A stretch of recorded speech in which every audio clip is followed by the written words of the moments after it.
Apocryphes, leur définition minimale, ce sont les textes qui sont en dehors de la Bible, les textes qui ne sont pas reconnus par les églises chrétiennes. Alors c'est une définition minimaliste qui marche relativement mal, puisqu'une partie de ces textes ont été reconnus et sont reconnus par un certain nombre d'églises chrétiennes.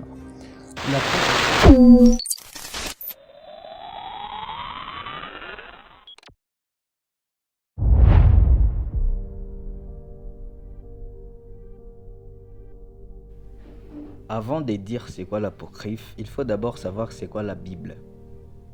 La Bible est un terme générique désignant l'ensemble des textes sacrés des chrétiens. Elle regroupe en deux grandes parties l'Ancien Testament qui constitue du Tanakh. Le Tanakh, c'est l'ensemble des textes sacrés des Juifs. Elle est encore appelée la Bible hébraïque. Le Tanakh est composé de trois parties. La Torah, qui constitue les lois, les Nevi'im, la partie des prophètes, et les Ketuvim, les écrits. Les chercheurs estiment que la rédaction de l'Ancien Testament s'est échelonnée entre 8e siècle et 2e siècle avant Jésus-Christ. Le Nouveau Testament est généralement constitué de 4 évangiles canoniques, Actes des Apôtres, les Épîtres de Paul et les Apocalypses des Jean.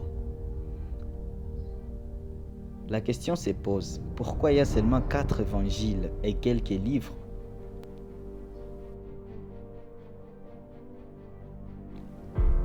Revenons à la première question des apocryphes.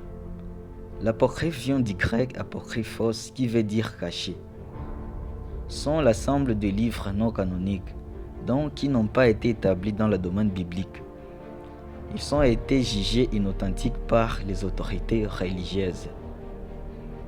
L'ensemble de ces livres considérés comme canoniques, ils sont nommés encore deutérocanoniques. Ils sont nommés par les protestants au nom des pseudepigraphes. Ils ont été interdits d'utilisation par la grande église pour des raisons théologiques. Certains livres jouent un rôle non négligeable dans la vie ecclésiale, comme le livre d'évangile de Jacques. Cet évangile a pu influencer la rédaction de plusieurs passages du Coran. D'autres portent les années perdues de Jésus-Christ. Donc de 12 ans à 30 ans, il y a l'écart de 18 ans. La question qui se pose, où était Jésus pendant ce temps-là? Il existe plusieurs livres apocryphes qu'on ne peut jamais terminer à citer. Dont les apocryphes les plus intéressants sont l'évangile de Judas Iscariote, les livres d'Enoch, les livres selon Marie Magdalène, le testament de Salomon, le livre de Joseph d'Arimathie, les livres Combat d'Adam et Ève, Actes de Pilate, Actes de Barnabé, Évangile selon Thomas, Évangile secret de Marc, Protévangile de Jacques, livre de Barthélemy, Apocalypse d'Esdras, Apocalypse de Pierre, Apocalypse de Paul, Odesse de Salomon et consorts.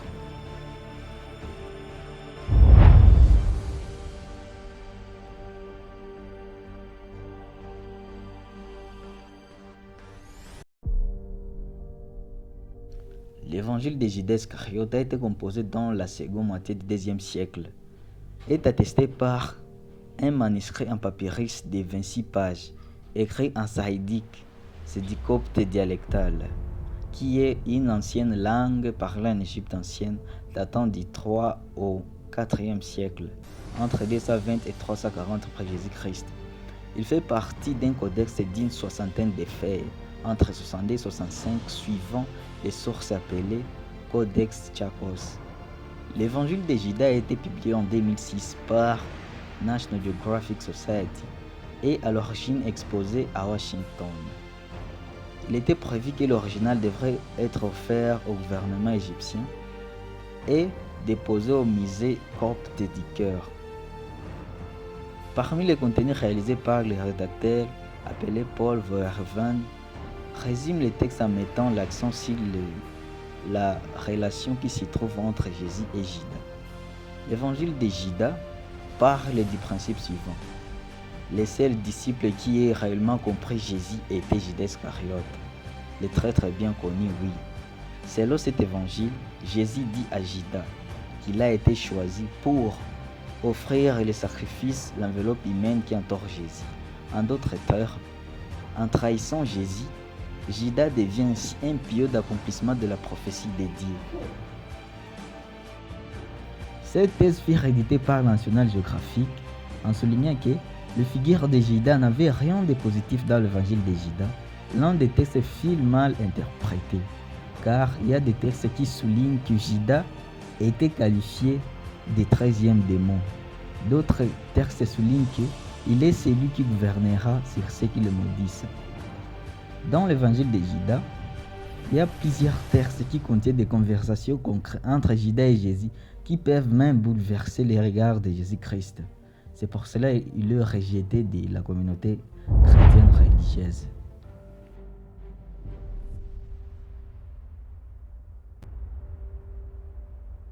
La généalogie d'Enoch désigne qu'il est le 7e venu après Adam, est donnée dans le texte de la Genèse chapitre 5 versets 18 à 19. Le livre d'Enoch comporte des éléments narratifs originaux qui parlent sur l'origine des démons et des Néphilim.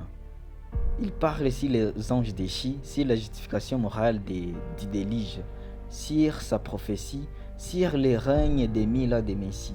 En 1773, le voyageur accusé James Bruce apportant vers Éthiopie en Grande-Bretagne 3 exemplaires de ses livres. La première traduction en anglais date de 1821, publiée à Oxford par Richard Lawrence. Livre d'Enoch éthiopien est composé de 5 livres, précédé d'une introduction aux 3 premiers livres. Les livres des veilleurs. Cette partie décrit la rébellion et la chute des anges déchus, puis plusieurs voyages visionnaires d'Enoch au ciel et en enfer, en compagnie des archanges qui lui font diverses révélations. Les livres des paraboles. Il contient des paraboles et des visions concernant la fin des temps et les jugements derniers. Cette section contient les livres de l'Apocalypse de Noé. Les livres d'astronomie a été composé vers la même époque que les veilleurs. Les recherches approfondies désignent qu'Enoch aurait connu l'existence des extraterrestres.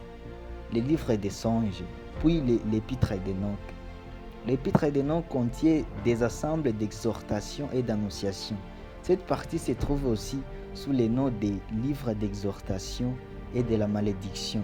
Les 3 derniers chapitres sont considérés comme des appendices. Les chapitres 4 et 5 étaient comme une conclusion au livre d'Enoch. L'évangile de Marie est un texte gnostique probablement du Xe siècle. La principale source manuscrite est des codex de Berlin. Ce texte mentionne en copte qu'il s'agit d'un évangile selon Mariam. Et cette Marie est généralement identifiée sans certitude comme étant Marie Magdala. Les textes ont pour thèmes principaux la moralité, les rejet des lois qui empoisonnent et l'ascension de l'âme selon le gnostisme. Marie de Magdala y est représentée comme la disciple privilégiée du Maître, celle qu'il aimait beaucoup plus que toutes les autres femmes. Dans cet évangile, le Sauveur transmet d'abord ouvertement son enseignement à ses disciples, puis il les quitte. Les disciples étant dans l'angoisse de la suite des événements, Marie-Madeleine s'élève pour prendre la parole et les consoler. Elle leur fait part d'un enseignement secret qu'elle seule a reçu de son maître Jésus. Ceci provoqua une relation violente de Pierre, qu'il refuse de croire que le Sauveur ait pu transmettre un enseignement à une femme à l'issue de ses disciples. Cet évangile témoigne donc d'un conflit vécu à l'intérieur même des milliers de chrétiens au début du 1er siècle. Si c'est votre première fois de visiter ma chaîne, n'oubliez pas de cliquer sur le mot s'abonner en dessous de cette vidéo pour être informé à chaque fois lorsque je lance de nouvelles vidéos. Mon nom à moi c'est Blaise Bangbo.